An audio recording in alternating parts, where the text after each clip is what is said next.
Buenos días, bienvenidos al curso Jóvenes y Activismo por los Derechos Humanos.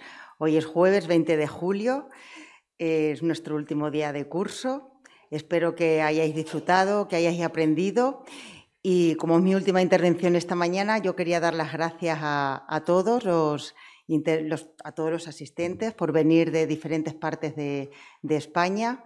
Gracias también a los inscritos que participan online, 60 personas, más de 60 de 12 países, y a los ponentes por el esfuerzo también por llegar aquí, que no es fácil. Y nada, a continuación tiene la palabra el codirector del curso, Enrique Hernández Díez.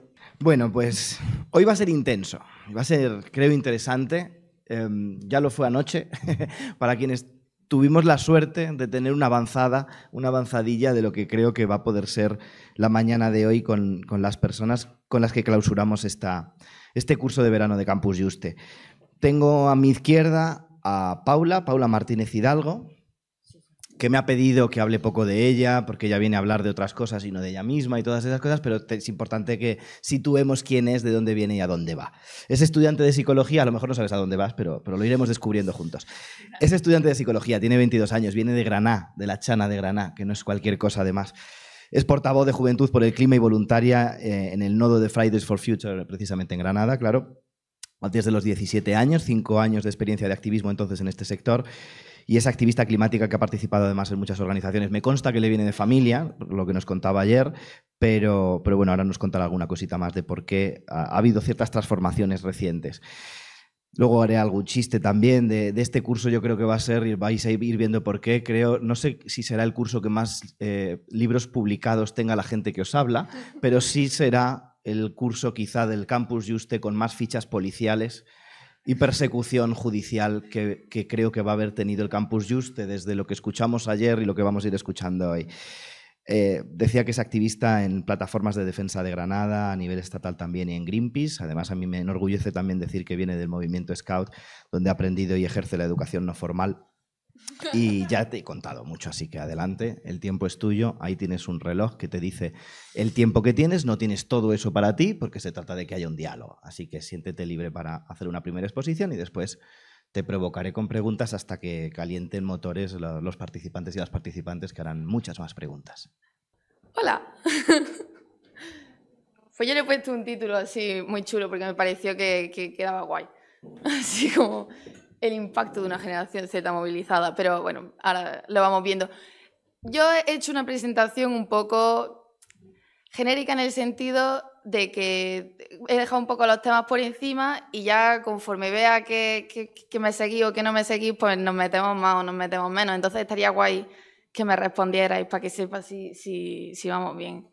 Entonces, toda la parte de crisis climática, se emite CO2, se junta en la atmósfera y entonces pues se nos calienta un poco el planeta, por ahí lo tenemos, ¿no? Esa parte no la revisamos.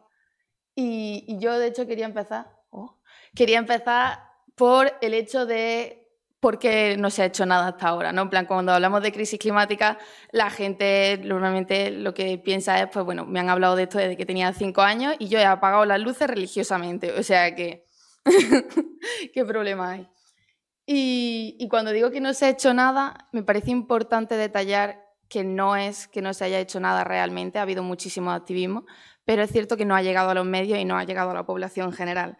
Entonces, o sea, hablamos de lo poco que se ha avanzado, pero al mismo tiempo es importante reconocer que hay un montón de grupos indígenas que han estado trabajando por el planeta muchísimo tiempo y muchos activistas antes que nosotros y que de hecho no hemos inventado nada nuevo.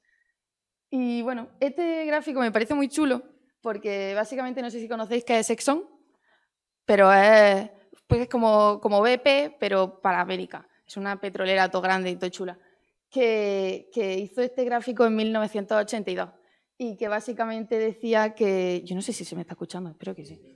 Chachi.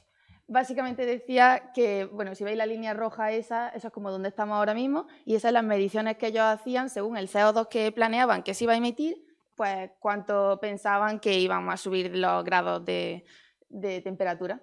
Y si lo comparamos con la realidad, pues es exactamente correcto. Tenían razón en 1982. O sea que ¿cuánto tiempo llevamos sabiéndolo?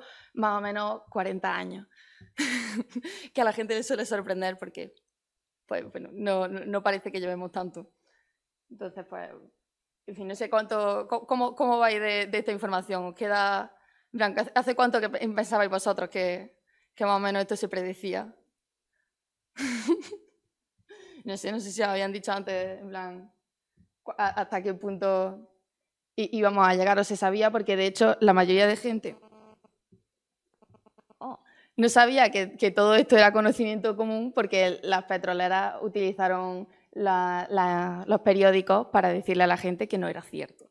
Y que bueno, pues la crisis climática era una cosa que estaba en duda y que no podíamos estar seguros de si era cierto o no, y por tanto no había que hacer nada ahora mismo. Cuando la ciencia lo tuviera claro, se empezaría a actuar, ¿no? Que es una cosa que a lo mejor sí que hemos escuchado un par de veces, ¿no? Lo de que no todos los científicos lo tienen claro. Y yo quiero preguntar a ver quién tiene en cuenta su huella de carbono. En plan, como pensáis en lo que hacéis, qué impacto tiene, ¿no? ¿Quién sí? Levanten manos, ¿quién no? No sé, tampoco le pasa nada, ¿eh? En plan, ¿en qué sentido lo tenéis en cuenta, por ejemplo? Cuando, yo qué sé, cuando coméis, cuando cogéis el coche, ¿cuándo qué? El transporte, ¿no? Es el que más suena. ¿De dónde piensas que sale la idea un poco de pensar en el impacto que tenemos? Ay, sí. Pues yo sinceramente pienso que es un poco para como distraer el foco de atención de lo que verdaderamente genera todo ese carbono, porque no me creo que sea solo por los coches. Entonces, diciendo que si tú haces eso, lo reduces, pues al final se quita el foco del verdadero problema. Me encanta que digas eso. Es mi opinión, ¿eh? Que... No, es una cuestión de opinión. O sea, ahí está la parte de huella de carbono en 2003, porque ese fue el invento que hizo BP para hablar. O sea, cuando empieza el público a darse cuenta de que efectivamente el CO2 es un problema y que efectivamente quemar combustibles pues está como feo, pues se giran a las petroleras y dicen, tío, dejad de quemar combustibles. Y las petroleras dicen, claro, es que nosotros no queríamos quemarlos, pero vosotros nos los pedís. Entonces es culpa vuestra, dejad de pedirnos combustibles y dejaremos de quemarlos.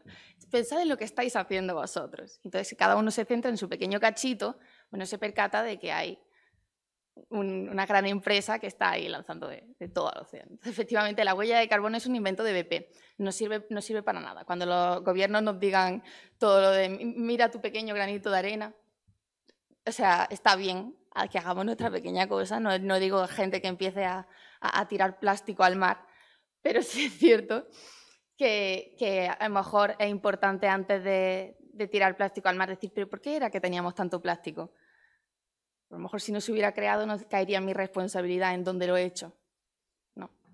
Entonces, pues bueno, eso es la gran parte de cuando piensas en la crisis climática es que tienes que estar todo el rato siendo escéptico y dudando de todas las buenas intenciones, porque en realidad siempre hay como, cuando das un paso atrás y dejas de preguntar, o sea, dejas de intentar responder la pregunta que te están haciendo de, pero yo qué hago con esto, pero cuándo hago no sé cuánto, y haces un paso y dices, vale, pero ¿por qué lo estamos planteando así? Y de repente tiene como mucho más sentido. Entonces eso siempre me gusta mencionarlo. Aquí pues tenéis muchas más cosas de negacionismo que los petroleras y empresas han intentado. Y nada, este también me gusta porque a la gente no le llega.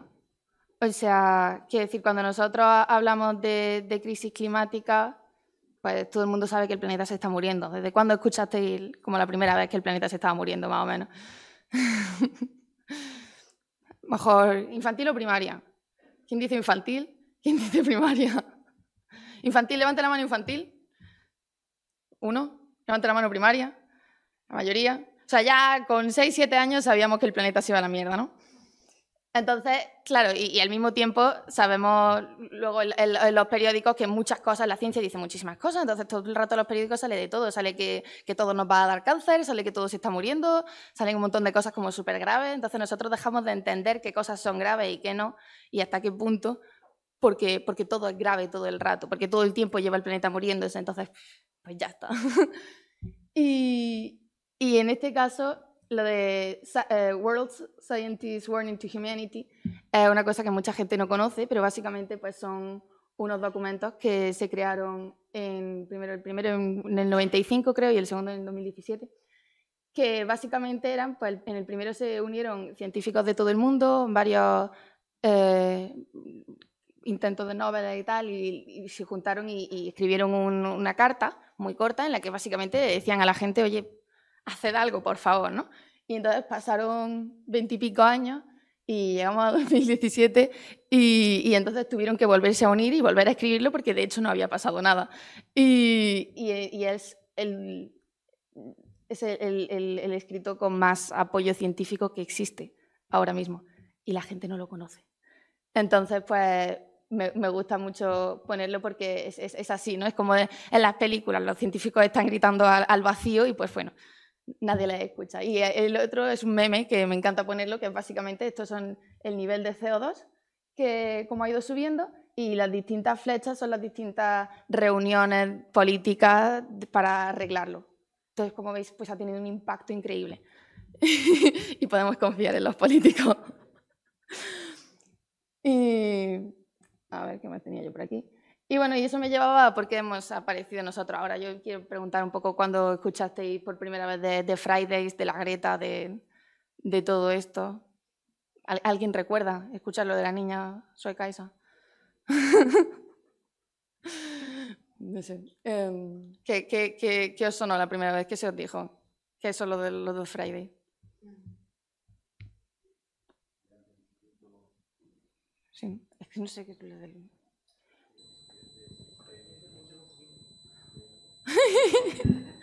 A ver, si yo tengo que sufrir con el micro, tenéis que sufrir todos.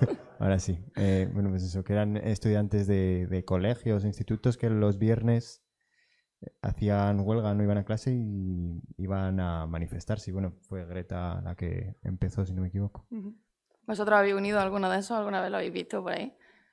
Faltar a clase es difícil. Yo lo he todos visto, los viernes. pero no me he unido. No, es normal. O sea, quiero decir, una de las cosas que vamos a hablar es como la idea esta de... O sea, muchas de las cosas del activismo no son accesibles. Entonces, pues faltar a clase todos los viernes no siempre es fácil y es claramente una idea muy de Europa, ¿no? Pero claro, la cosa era como cómo hacemos que los niños tengan algún impacto. Greta empieza a actuar en 2018 porque en el 2018 sale el IPCC. Dejad de quitarle el micrófono. Yo voy a preguntar quién sabe lo que es el IPCC. Entonces, ¿alguna idea? ¿A alguien le suena lo del IPCC, el informe por el cambio climático, los científicos? Hay afirmaciones, entonces. Sí, dejadlo por aquí. Dime. Panel de expertos de la ONU dedicado al cambio climático, que cada 5 años hacen un informe sobre cómo ha ido avanzando los riesgos, y ya en el último dijeron que el cambio climático era un hecho científicamente demostrado sin ninguna duda. Yo llevo un ratito científicamente demostrado, pero ahora ha sido como es muy grave. Ahora se han agobiado. Pero sí, el panel intergubernamental del cambio climático. Y es de la ONU y recoge todos los papers, scientific papers que hay hasta la época y los une, y entonces pues es cierto que hay uno grande cada 5 o 6 años, pero hay como muchos más chiquitos durante muchos momentos. Y o sea, el que hizo que como que Greta se movilizase, que salió en 2018, era el que nos comentaba la tontería esta de, pues en 2018 tenemos 12 años para hacer algo. Que no sé si os suena lo de la cuenta atrás que tiene la gente. ¿Y de dónde vienen estos 12 años? O sea, ¿por qué la gente ha decidido que en 12 años luego ya... Pues siempre podemos hacer algo, ¿no? No sé. Cuando... ¿Alguna idea? ¿Algún momento en el que de repente cambia la cosa? ¿Os suena el de al lado de todas esas flechitas que hay ahí? Eso básicamente se llaman... ¿Querías decirlo? Sí. Bueno, es como, bueno, en alemán es die Kipppunkte, ¿no? Donde cambia algo muy grave, ¿no? Son puntos, cuando algo cambia muy grave y no se puede hacer nada después, ¿no? Y todo estos puntos que, por ejemplo, bueno, es difícil, lo voy a decir en inglés. Puntos críticos, sí, where you find out that you cannot change it anymore, and on the other hand you can it's really interconnected, So this is something really important to know, that these critical moments that they will have will be soon, and this is maybe they found out in this year. I'm not so sure, but maybe. Sí, más o menos se sabía, pero es cierto que el momento de unirlos todos, se llaman puntos de no retorno en castellano, es básicamente pues hay unas cuantas cosas que una vez que se pasa la línea, no significa que no se pueda hacer nada, pero sí es cierto que es bastante difícil volver para atrás. El día que perdamos todos los corales, pues los hemos perdido. Entonces, pues todos los ecosistemas que dependen de los corales simplemente van a tener muy difícil sobrevivir. Entonces, es cierto que siempre se puede hacer algo, pero también es cierto que para el objetivo, que supuestamente era mantenernos por debajo de 1,5 según el Acuerdo de París, que no sé si os suena, 2015, y se juntaron mucha gente y dijeron, sí, vamos a mantenernos vivos. Y luego no hicieron nada con respecto a eso de mantenernos vivos. Entonces, pues claro, los movimientos climáticos que nacieron en esta época, la idea era como coger la ciencia y decir, vale, vosotros habéis prometido esto, y la ciencia dice que tenemos que hacer exactamente esto.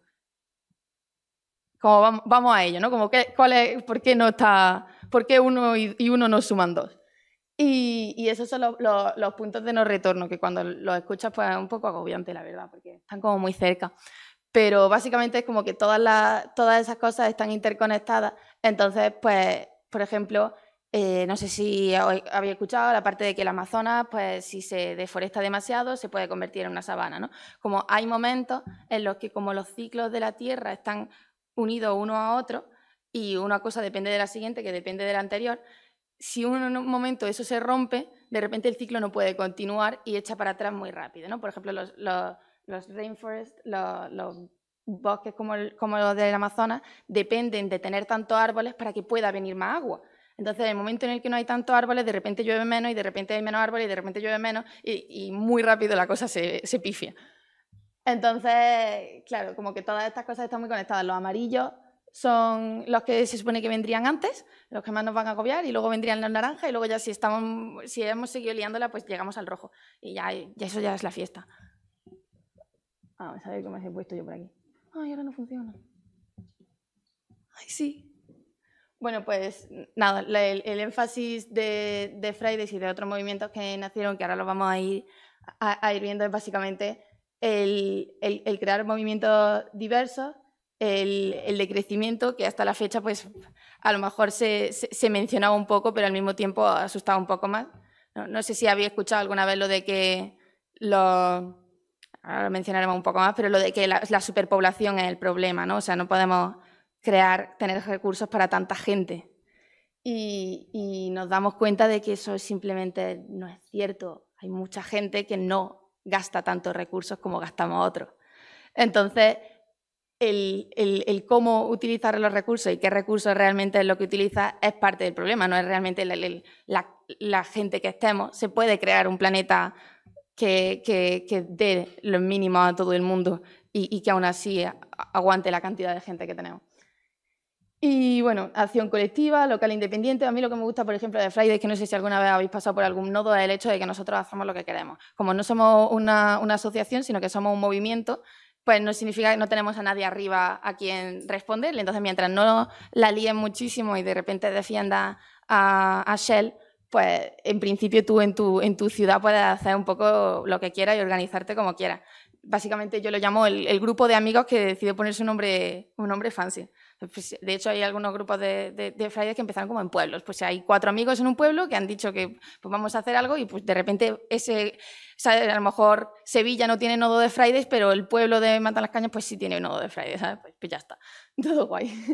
Y luego la transversalidad, que me parece muy importante, que es la parte en la que nos damos cuenta que mucha gente cuando quiere meterse en el activismo es como, ¿pero por qué lado me meto? ¿No? En plan, me meto por derechos humanos, me meto en antirracismo, LGTB, o sea, hay feminismo, hay muchísimos ámbitos que son muy importantes. El mundo se está cayendo a cacho, entonces, ¿por qué lado lo hago?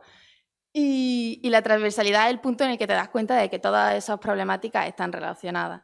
O sea, nosotros, todas estas cosas sufren en este sistema porque el sistema las ha creado todas juntas y todas necesitan que eliminemos y que cambiemos el sistema. Entonces, si luchas por una, tienes a la fuerza que luchas por todas. El momento en el que luchas por la crisis climática, pues te darás cuenta también de que estás luchando por el antirracismo, por el feminismo y por muchas otras cosas. Y la puerta al activismo es simplemente que como efectivamente Friday estaba enfocado a todos los niños que no votaban y cómo podían hacer un impacto, que en ese momento era no ir al colegio, pues se ha convertido en el primer paso, ¿no? Hay mucha gente que a lo mejor en Friday pues no llega a todo el activismo que ellos quisieran, pero que es cierto que cuando entras y puedes ver un poquito como de qué va la cosa, pues de repente ya puedes soñar como a todos los otros sitios a los que puedes ir. Pero lo de los arrestos no es en Friday, porque nosotros somos muy majos y tenemos menores. y nada, y esta parte me parece chula, porque la gente siempre piensa en el activismo como manifestaciones, y a mí lo que más me gusta del activismo es lo de sorprender a la gente. Entonces, pues aquí hay algunas cosillas que hicimos, por ejemplo, en Granada, que es de lo que yo tengo, ¿no? Esto fue justo antes de la pandemia, de hecho, pero bueno, la de la mascarilla, eso no sabíamos, pero a lo mejor lo predijimos, que básicamente Granada es la tercera ciudad más contaminada de España, con lo chiquita que es. Entonces, pues le pusimos mascarilla a todos y les pusimos, como era enero, pues le pedíamos a los Reyes Magos que por favor nos trajeran un poco de aire limpio. Y luego, pues bueno, esto es Extinction Rebellion en Granada también.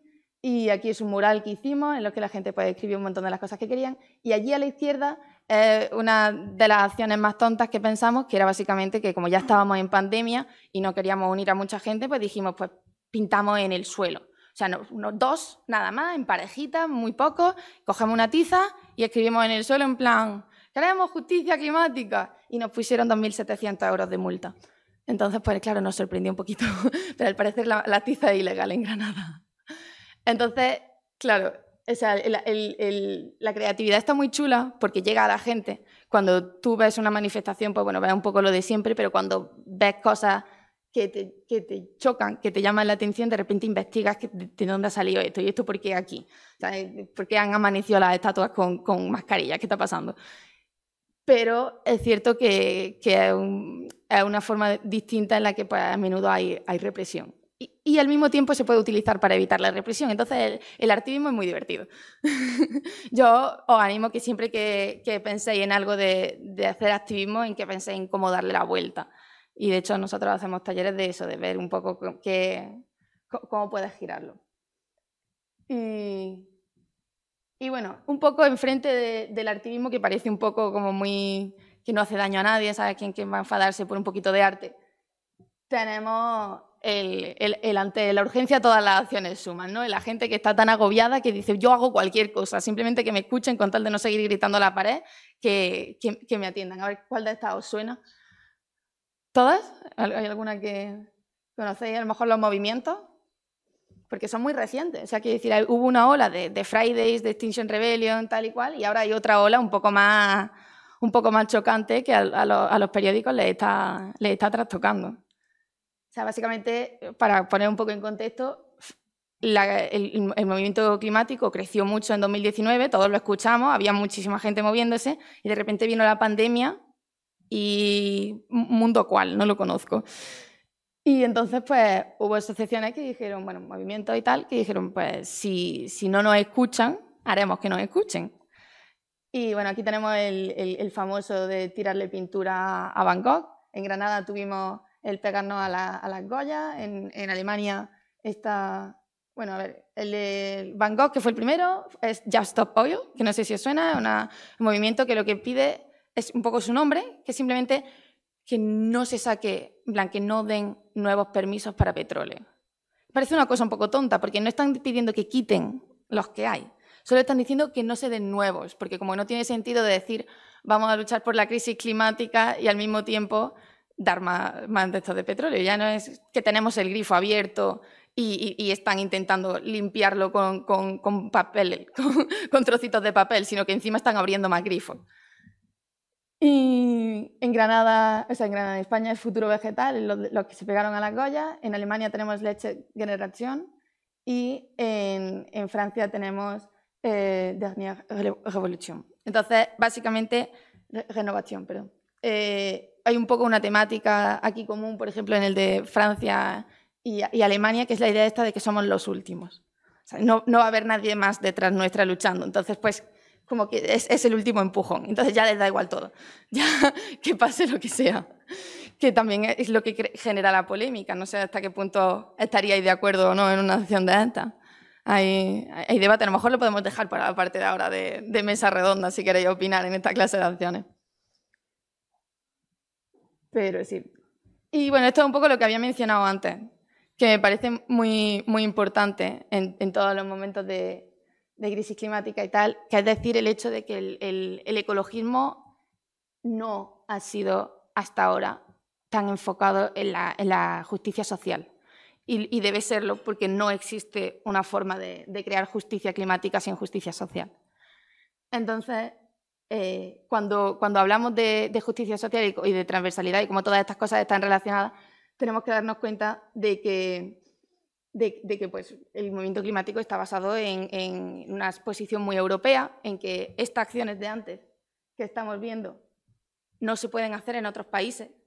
Entonces, vienen de una idea europea y están enfocados a cómo nosotros vivimos la crisis climática en Europa, pero no es transversal, no es interseccional, no es diverso. Y de hecho es una cosa que llevamos teniendo históricamente. La crisis climática y el movimiento ecologista, pues a lo mejor las veces que empiezan a hacer, por ejemplo en Estados Unidos, deciden que bueno, si hay que proteger espacios naturales, pues tendremos que echar a los grupos indígenas que viven en ellos para poder protegerlos, ¿no? Para hacer el parque. Y sin embargo, la población indígena, aunque es una minoría, son los que mantienen vivo el 80% de los sitios naturales del planeta.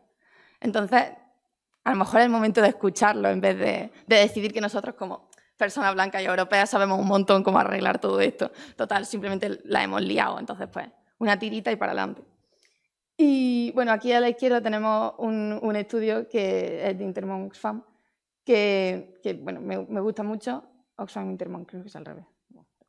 Que básicamente demuestra un poco la idea esta de que el problema no es la cantidad de gente que seamos, sino lo que consumimos, ¿no? O sea, enseñan cómo el 10% más rico de la población ha consumido más CO2 que el 50% más pobre. Entonces, claro, son números. O sea, y el 1% más... O sea, bueno, el 10% ha consumido lo mismo que el resto del 90%. Y el 1% ha consumido más que, o sea, un poquito más que el 50% más pobre. Esa era aún más grave, lo siento, he dicho mal los datos. Entonces, claro, cuando ves estas cosas en escala, te das cuenta de que a lo mejor el insistirle a la gente con menos dinero en que recicle correctamente, cuando la gente con mucho dinero está activamente liándola con el planeta, es un poco cínico, ¿no? Y bueno, lo que tenemos al lado es un poco otro estudio que demostraba cómo solo 100 empresas pues, petroleras eran responsables del 70% de las emisiones mundiales. O sea, cuando hablamos de crisis climática, muchas veces sentimos que la responsabilidad es de todos. La idea esta de los humanos la hemos cagado. Y cuando te paras a mirar, la humanidad, en su mayoría, tiene escasa responsabilidad. La culpa es de unos pocos. Y esto suele ser muy importante porque la sensación de que todos somos así un poco como Adán y Eva, ¿no? Todos tenemos culpa y simplemente pues estamos viviendo en este planeta porque qué remedio, la humanidad es así, ¿no? Yo he escuchado a un montón de gente, no sé si os ha pasado, pero decir la cosa de es que los humanos pues, simplemente la liamos allá por donde vamos, entonces ¿qué le vas a hacer? Esa sensación no te genera cambio ni ganas de actuar, porque si es algo inherente al ser humano, ¿cómo puedes cambiarlo? Sin embargo, cuando te das cuenta de que no es inherente, sino que hay unos pocos con ciertos intereses que lo están empujando, pues entonces sí, porque hay alguien a quien señalar, hay algo contra lo que actuar y se genera una rabia, porque hay cierta gente que nos está afectando a todos. Y la rabia es lo que moviliza, ¿no? el enfadarse realmente. Y esto es un mapita que siempre deprime. Mis conversaciones son para deprimir, entonces por eso me gusta que reáis algo o que respondáis, porque si no, pues terminamos llorando. Pero básicamente el mapita este es de los países más vulnerables frente al cambio climático. Y como veis, están todos en el sur global. Y también podemos jugar a cuáles son los países más responsables o que más emisiones han creado para generar la crisis climática. Y entonces, pues, jugando este juego nos daremos cuenta de que son todos los que no van a sufrirla. Entonces, pues, bueno, básicamente, de hecho, el Acuerdo de París tiene como 11 países que lo están cumpliendo. y son los 11 países que lo van a sufrir, ¿no? Entonces, pues cuando hay países que están muy cerca de sufrirlo y al mismo tiempo no han ayudado a crear las emisiones, nos preguntamos qué ha pasado. Y lo que ha pasado es colonialismo. Entonces, por eso es muy importante la interseccionalidad en la crisis climática, ¿no? Porque nos damos cuenta de que es la misma perspectiva europea la que se repite y la que genera más desigualdades. O sea, que el mundo se esté acabando ya es una desigualdad, pero nosotros nos esforzamos en que sea interseccional y que todas las desigualdades crezcan por igual. Entonces, es importante tenerlo en cuenta. Y por ahí por la izquierda tenemos un poco los números de por qué esta clase de activismo no son accesibles en todos sitios. Hoy en día, ser activista climático en muchos países es casi una sentencia de muerte, es muy peligroso y 1.700 activistas han sido asesinados en la última década, la mayoría de ellos en Latinoamérica. Entonces, cuando te enfrentas a una empresa muy grande en España y en Europa, pues a lo mejor si haces algo contra ellos te llevan a la cárcel un ratito o a la comisaría, pero si estás en otros países, pues a lo mejor no sales para contarlo. Y además el problema es que en Europa nuestros periódicos y nuestra forma de comunicación no nos hace darnos cuenta de que eso siquiera está pasando, no nos enteramos. Entonces, pues, tampoco no nos preocupamos por esa parte. Y bueno, inclusión, antirracismo, antimilitarismo, ecofeminismo. El momento en el que te das cuenta de que el feminismo y la lucha por las mujeres está muy relacionada con la crisis climática por todos los ámbitos que le lleve. Empezando porque simplemente las mujeres líderes suelen tener más ganas de mantener el planeta vivo. No sé por qué será. Y que cuando actúas por los derechos de la mujer, pues te das cuenta de que también la superpoblación se va deteniendo y de repente pues esos países tienen como mucha más implicación. Y nada, y esto es para darnos cuenta de que así el momento un poco crazy de pinchar los problemas y unirlos todos, de que efectivamente están muy unidos, ¿no? La guerra que, por ejemplo, hubo un estudio de cómo la guerra de Irán y la guerra que hay en Oriente Medio por la escasez de recursos, pues claro, o sea, que parece que cuando hablamos de ella hablamos de los problemas religiosos que tienen, pero realmente hay un trasfondo muy grande de no hay agua y todos los grupos quieren tener acceso al agua, que es como muy básico, ¿no? Y entonces, pues, las guerras generan refugiados, las enfermedades y los grandes problemas de, pues yo qué sé, un huracán y tal, pues generan también refugiados, las enfermedades tropicales que van aumentando generan refugiados, el COVID, del que hemos hablado muchísimo, tiene mucha relación con la crisis climática y como todo otro tema de conversación acerca de las enfermedades y la crisis climática. Y todo esto pues genera problemas a nivel internacional que están todos conectados y que tienen problemillas de derechos humanos y tal, entonces pues al final todo se une. Y yo quería echar un poquito al final, y ahora os dejo que hagáis preguntas y hacemos la parte esta de mesa redonda, claro, la sensación esta que se nos queda es de que pues nos vamos a morir, ya está todo muy mal y hemos visto lo terrible que está y que no sabemos qué hacer con ello, ¿no? Entonces, la pregunta de cómo partimos de aquí y qué ideas creéis que hay me parece muy importante. Sobre todo porque generalmente y hasta ahora nos asociamos las ideas de solución con ideas que también siguen el mismo sistema, ¿no? Ideas capitalistas. Pues si los coches son un problema, haremos coches eléctricos y entonces se arreglará el problema. Y entonces pues ponemos tiritas a las cosas. Y nunca se nos ocurre dar un pasito atrás, que como empezaba la charla, dar un pasito atrás y ver como en plan, ¿pero por qué estamos moviéndonos en cajitas tan pequeñas? ¿Por qué no nos movemos colectivamente? Y creo que la mayoría de soluciones, ahora cuando lo hablemos en la mesa redonda, quiero que lo que se os quede sea el cómo enfocarlo de forma interseccional y el cómo hacerlo colectivo. El cómo dar el paso atrás y decir para que la solución venga entre todos juntos. Y ya está, esto es una cosilla que quería decir. Si hay alguna pregunta, pues este momento. Bueno, pues a lo mejor no tengo yo que empezar con las preguntas. ¿Tenéis alguna? Sí, pues dale.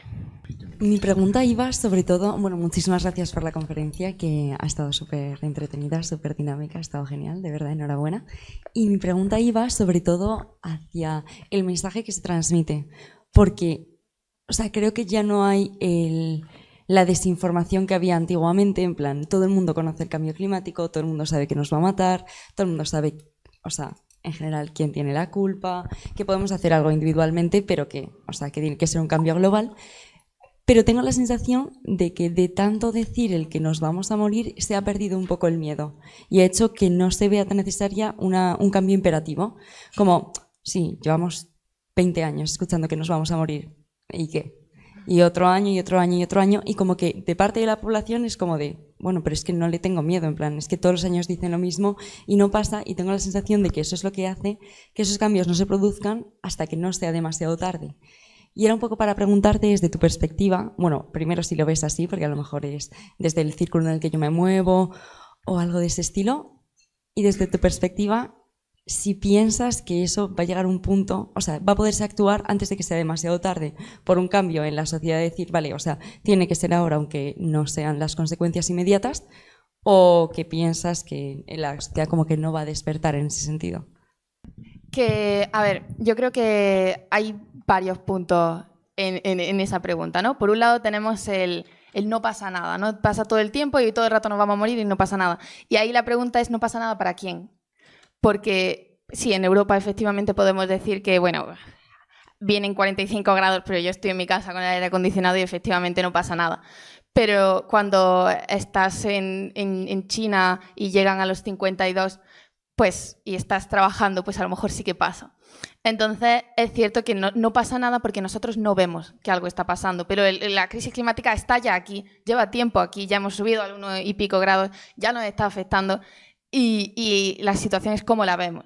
Y es verdad que todos lo sabemos porque nos llega, como tú dices, pero al mismo tiempo, algo que comentaba yo anoche, ¿no? Las cosas son más verdad cuantas más veces los dices, y eso es un sesgo que tenemos nosotros. Entonces no es lo mismo la idea de tener la sensación de que, bueno, esto es algo que yo sé, porque cuando tú le preguntas a la mayoría de jóvenes como, pues yo qué sé, por ejemplo, cuánto van a comprar en fast fashion y moda, y te dice, wow, pues yo voy una vez a la semana, o yo es que me he pedido no sé cuántas cosas de Shein y tal, y le preguntas luego, ¿y quién hace todo eso? Y lo saben, la gente sabe las cosas, pero eso no significa que las unan y actúen al respecto, porque sabemos muchas cosas y nuestra cabeza funciona con disonancias mentales. O sea, podemos tener una información en un ladito de la cabeza y otra información en el otro y no unirlo. Entonces, sí creo que hay todavía una parte de informar, de hablar de ello y de hablar de la importancia de la gravedad porque llega, porque todavía falta esa información, porque la mayoría de gente con la que yo hablo todavía lo que me dicen es como, pero ¿el qué puedo hacer yo? Pero es que alguien ha hecho no sé qué y no, la sociedad nos ha acostumbrado a pensar en el individual, en las pequeñas cosas, en el no sé cuánto. Entonces hace falta decir como el problema es mucho más grande que tú, para que nos demos cuenta de que efectivamente hay que ir para atrás. Y luego está la parte de que, bueno, de que hay una parte del enfoque que es que aunque digamos el problema efectivamente y lo grave que es, hay que ver un poco el qué hacemos después y el cómo lo hacemos. No es lo mismo la culpa de todos que es la culpa de unos y no es lo mismo ya lo solucionarán los gobiernos que lo tenemos que solucionar todos juntos. Y lo podemos solucionar todos juntos porque las soluciones están y se pueden. Y si lo hablamos ahora en la mesa redonda son mucho más fáciles de lo que a lo mejor nos querían hacer creer. Buenas. Yo primero agradecerte también la charla, que me ha gustado mucho. En cuanto a lo que has comentado sobre las estrategias de comunicación, de cómo se manda el mensaje, sí que me ha gustado mucho que has remarcado al principio de la charla, la culpa es de unos pocos, no de todos, pero sí que creo que en lo que respecta a la comunicación y cómo se interpreta el mensaje con respecto al tema del clima, yo creo que el mensaje que siempre se ve tanto de los gobiernos como de movimientos, etcétera, es que la culpa es de todos, es toda nuestra. Y como muchas veces se criminaliza actitudes que me parecen completamente normales. O sea, quiero decir, yo qué sé, o sea, si Pepe y Mari se van de viaje de 25 años de casados con un vuelo, o sea, no creo que la culpa sea suya, sinceramente. Y muchas veces En cuanto al tema también, pues eso, de las pinturas, los cuadros, lo de pintar. Yo creo que muchas veces ese tipo de estrategias desincentiva o mueve a que muchas veces se compre por parte de algunos sectores discursos anti estos movimientos o directamente contra el cambio climático, etcétera, porque precisamente perjudican o ven que realmente no les ve su sentido o que afecta mucho a sus vidas y que muchas veces se sienten criminalizados. Y eso también siente ese movimiento un poco de autodefensa de decir, bueno, es que yo tampoco tengo la culpa de tener un coche diésel y que lo tengo que utilizar para mi trabajo porque es que tengo que dar de comer a mis hijos con esto. Entonces, ¿qué opinarías sobre el tema de las estrategias? Sí, completamente. O sea, quiero decir, la culpa se ha utilizado mucho no solo para la crisis climática, sino para todo en general, ¿no? O sea, el clásico, mira a un niño negro de Kenia que se está muriendo y eso es culpa tuya y tú puedes ayudarle con un pequeño... O sea, lo de apelar a los sentimientos es muy útil cuando queremos llegar a la gente. Entonces, pues ha sido muy común en general querer movilizar a través de la culpa, pero efectivamente la culpa genera muchos problemas. Y aparte, tenemos que tener en cuenta que la mayoría de activistas y de movimientos y tal nacen también en este sistema. Entonces, la gente no sabe cómo decir las cosas sin pedir una acción individual, porque se han tirado toda la vida en un mundo individualista. Y es el momento, claro, o sea, el momento en el que das el paso atrás, pero porque además las críticas son lo mismo. O sea, cuando tú hablas de crisis climática te dicen, ya, pero tienes un teléfono, ya, pero aún así también respiras, ¿no? Y sueltas CO2. Y entonces, pues nos gusta mucho atacar individual y pedir individual y actuar de forma individual, y entonces no nos damos cuenta efectivamente de que si yo necesito un coche diésel para llegar a mi trabajo, pues a lo mejor la solución no es pedirme que yo haga la odisea todos los días de cruzar, pues yo qué sé, Madrid andando, que es un poco locura, sino que a lo mejor el transporte público pues está como chulo, ¿no? Y pensar en colectivo y en cómo nos movemos todos pues está como mucho más guay. Y luego está que cuando le decimos a la gente lo que tiene que hacer, la sensación es esa, ¿no? De que le están persiguiendo. La crítica, normalmente, yo con las veces que he ido a hablar con gente, una vez me encantó, fui a hablar con una señora para pedirle una firma de una cosa y la mujer me dijo, pero esto, ¿me van a quitar mi lavadora? Pues no, la verdad, no teníamos plan de robarle la lavadora todavía. Pero la sensación es de que los activistas climáticos quieren el decrecimiento, lo quieren a base de quitarte las comodidades que tienen. Y entonces, pues que simplemente quieren que vivamos mal, quieren que tengamos que arrastrarnos por las calles con calor andando y quieren quitarnos las lavadoras y quieren tal y cual. Y entonces los sacrificios no son sacrificios voluntarios y no son tomas de decisión aparte de la información que tenemos y de los valores que tenemos, sino que son una cosa impuesta. Sin embargo, los estudios dicen que cuando nosotros tomamos decisiones y simplemente hablamos de ellas, impacta mucho más. O sea, no es lo mismo que te digan, no cojas un avión, que porque tal y porque pascual y porque está muy feo, que cuando vives al lado de alguien, tienes una amistad o algo, que no coge aviones. Entonces tú hablas con ellos y pues de repente de vez en cuando sale el tema de que es que no, yo es que no cojo avión. Y dices tú, ostras, y eso, y de repente como que es factible, porque hasta ahora no se te ocurría la idea de cómo hacer las cosas sin coger aviones. Hasta ahora no se te ocurría la idea de cómo comer sin comer carne. Y de repente vives al lado de una persona vegana y te das cuenta de que pues no están sacrificando tanto y la vida sigue y pues a lo mejor hasta te gusta más esa comida, ¿no? Como que el tener algo cerca y el ver cómo funciona, el que las soluciones parezcan factibles, en vez de que se planteen como esta cosa tan complicada que se nos va a imponer y que vamos a tener que esforzarnos tanto, pues de repente moviliza mucho porque tú también, o sea, puedes participar en ella. Wow. ¿Más? ¿Tenéis alguna más? Quedan 4 minutos 40. Siento, no me callo. Bueno, gracias de nuevo por tu intervención. Bueno, ha salido la predicción que tenía Exxon, creo que BP también tenía la suya. Luego tengo también entendido que Coca-Cola, por ejemplo, cuando sacaron las botellas de plástico, les avisaron de que iba a ser un desastre medioambiental cambiar del vidrio retornable al plástico. Y aún así primó para ellos el beneficio económico pues al beneficio común, ¿no? de tener un medio ambiente limpio. Yo creo que sería realmente interesante de qué hacemos con estas grandes empresas que están siendo, y han sido las causantes a sabiendas de este desastre. Deberían de tal vez pagar por esas consecuencias, ¿no? Entonces mi pregunta un poco va por ahí de ¿Qué hacemos con estas grandes empresas para que al final no sea de nuevo el consumidor o el ciudadano de a pie el que sufra las consecuencias? Es que es lo que tú has dicho, ¿no? ¿Por qué es rentable? O sea, tú has dicho, ponemos plástico y de repente pues a ellos lo prefieren porque les sale más rentable. Entonces, ¿por qué el plástico sale más rentable? Porque las consecuencias del plástico no las paga nadie. O sea, cuando no tienes que pagar por manos de obra, porque bueno, total, nadie se preocupa por eso. Cuando no tienes que pagar por arreglar los ecosistemas que has destruido, porque total, nadie se preocupa por eso, pues entonces es muy rentable. O sea, no pensar en las consecuencias, pues es rentabilísimo. Entonces, parte de la solución es obviamente que los costes reales estén añadidos a las cosas. Que sepamos verdaderamente lo que cuesta lo que está pasando. Lo que pasa es que ¿cómo calculas tú eso, ¿no? El gran problema de la economía es que cuando decides calcularlo todo por dinero, de repente te das cuenta de que tienes que ponerle un precio a un lago. ¿Cómo le das precio a que la gente de Granada pueda respirar bien o no? Pues eso es parte de los problemas que tenemos, porque el mundo capitalista no está pensado para ponerle precio a cosas que no son materiales. Y entonces no podemos buscar las soluciones dentro de ese mundo capitalista, porque no tiene sentido. Entonces, a ver, así a nivel práctico, pues obviamente yo te diría, pues ante empresas, acción colectiva. O sea, nadie puede ir uno solo, pero todos juntos pues damos como un poquito más de presión. Y lo ideal en esta clase de cosas no es solo la acción colectiva, porque la acción colectiva cuesta mucho tiempo y mucho esfuerzo, porque para que la gente se movilice y se conciencie de encima de todas las cosas que tienen que hacer, porque esta vida pide mucho, es complicado.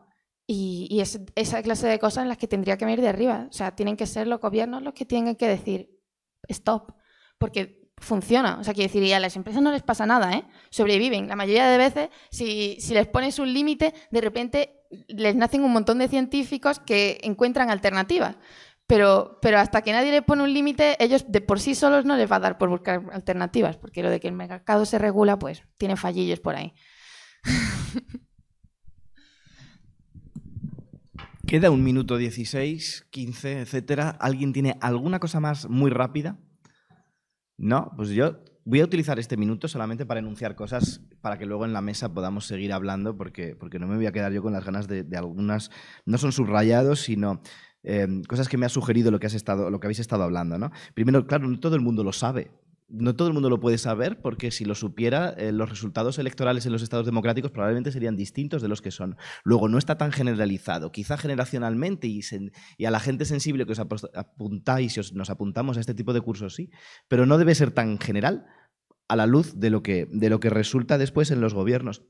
La mayoría de los gobiernos del mundo no son democráticos, luego no rinden cuentas a una sociedad que tenga expectativas de este tipo. También jugamos con ello. Me generaba mucha curiosidad, ayer lo hablábamos y lo dejaré para que luego lo hablemos en las mesas también, cómo las acciones generan simpatía o antipatía en función de qué arriesgan y qué efectos tiene el pegarte a algo que la gente también aprecia mucho y puede generar esa antipatía.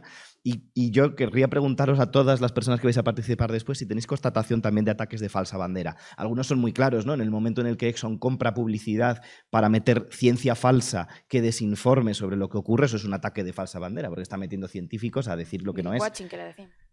Sí, greenwashing, pero además me refiero también a los ataques directos a obras de arte por gente que no formaba parte de movimientos climáticos y tal. Se ha acabado el tiempo. Vamos a hacer el cambio. Me alegra haber hablado yo tan poquito. Es buena señal de que estáis participando. Vamos a traer más sillas y ahora seguimos con la mesa.